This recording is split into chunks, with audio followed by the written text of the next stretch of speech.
trying to come at this with a different perspective. I'm a dealer up in Saratoga. We just started dealing with regular civilians like you guys this year. Before that, it's strictly military and police sales only. So I would like to continue to sell to the people. What's the name of your business? Yeah, I was going to say, where you're Manufacturing. You'll see us typically at Saratoga gun shows. We can't do the Albany shows because the law is here. So again, typically you guys talk about the legal ramifications of this law, the moral implications of, again, like the women's rights. Briefly, you guys touch on the technical aspects of registration and the 7-shot capacity of the mags. I'd like to talk also about today the real implications and the side of the 7-shot magazines, the registration period, and again, the technical side of things.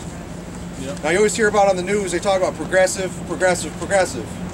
Well, they talked about when they passed this law, progressive limitations. What that is limiting your rights slowly, piece by piece. Now you guys probably had 20 years ago 15 shots in your magazine for Glocks, Berettas, things like that. Then he said, you know what? You can still have those if you want to pay a premium. You go to the shop, you pay $100. Otherwise, you're stuck with 10 shots. So why does it matter how much money you spend for what kind of rights that you have? Does that matter? It shouldn't. So now they're saying you can't have those 15s. You can't have those 10s and transfer them to somebody else. You're stuck with 7. So you're going from 15 to 10 to 7. Now, why would they do that? That's the ultimate goal. So here's a couple numbers that they can't debate with. The first one is, on average, in 40% of the shootings that people are involved in, regular people, 6+ shots are fired. So that means you're only going to be able to defend yourself against one guy 40% of the time. 8+ shots on the national scope of things in the United States are needed 25% of the time. So that means you're not going to be able to save yourself 25% of the time under the new law. Guaranteed. That's a fact. So after the next shooting, and there will be more shootings because crime never goes away. It doesn't matter what kind of laws they pass. What are they going to limit you to? 3 shots? 2? 1? Or 0? You can't stop crime through legislation, and they should know that. The major question is, why do the politicians here get armed security, state troopers, sheriffs, and anybody else with no limitations? They can have whatever kind of guns they want, any capacity. Well, that's great because it's there to save lives. Why is it their life worth more than your life, or your wife's life, or your kids?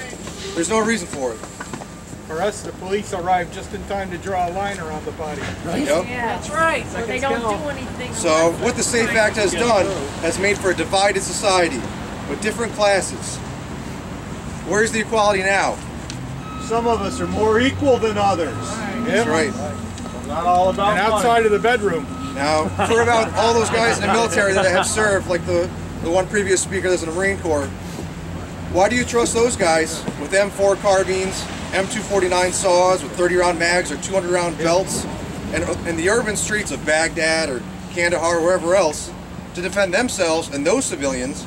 But when they come here to Albany, they're stuck with seven shots to save themselves. You trust them over there, but not here. So that's not right. Over there. Now, as for crime here in the United States, D.C. was the murder capital of the country for years. Luckily, they've turned things around a little bit. Not much, though. Statistically, you were safer in Baghdad than Washington, D.C., even during the midst of the war on terror. How is that right? Next question I'd like to pose to you guys is, how is this new bill total registration? They said you only have to register guns that got certain features or if they think it looks scary, whatever else. That's my cabinet. And the other question is, how will this totally stop all private transfers? Now this is something that I don't think has been touched on before, and I'd like to explain why that is. Now all ammunition sales after April of next year will have to be recorded and reported to the state police. And they said, if you buy a certain quantity, they'll start an investigation into you. That's a scary concept. Yeah. So what quantity will start the state police investigation? Is it 5,000 rounds? Is it 500? 50? 5? It's a slippery slope. Each time it's a reduction, just like the magazine capacity. Now once your local shops close, okay, like Zach Sports, or you got B&J's, whoever else, once they close, who's going to do all those transfers between you and your neighbor, or you and whoever else in your family. If you want to pass down a gun, you have to have a transfer done. You can't go to Dick's Sporting Goods and get a transfer. You can't go to Walmart and get a transfer. You're stuck with that gun. If you die, it goes to the state. Right. Okay? So support your local shops because you're going to need them. Then they send it down to freaking Mexico for the drug cartel. Yeah. Yep. So we can shoot our own people. No, they get the Now, the same thing goes for ammunition. You're going to have to do a background check on ammunition. Doesn't matter if it's 5 rounds, 500 rounds.